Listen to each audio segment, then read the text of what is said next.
यह एक किसान की कहानी है जो एक गांव में अपनी पत्नी के साथ रहता था।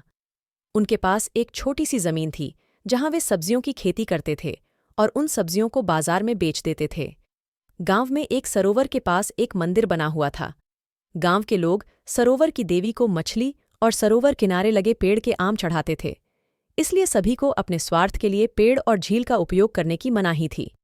एक दिन किसान मंदिर को पार कर रहा था और उसने देखा कि पेड़ से बहुत सारे रसीले आम लटके हुए हैं।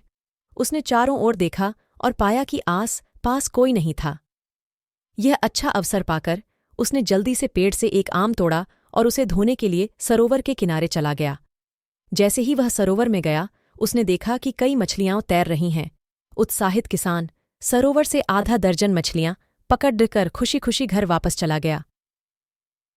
अपने घर पहुंचने पर उसने तुरंत अपनी पत्नी को मछलियां दीं और उसे स्वादिष्ट भोजन बनाने को कहा।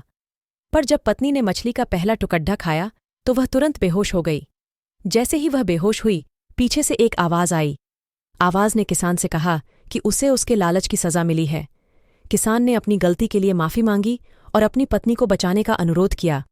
आवाज ने किसान को आदेश दिया कि मछली बनाने के लिए इस्तेमाल होने वाले सभी बर्तन उसी सरोवर में फेंक दें। उसने वैसे ही किया और इस तरह उसकी पत्नी फिर से उठ खड़ी हुई। नैतिक शिक्षा यह कहानी हमें कभी भी चोरी न करने और हमेशा नेक रास्ते पर चलने की सीख देती है।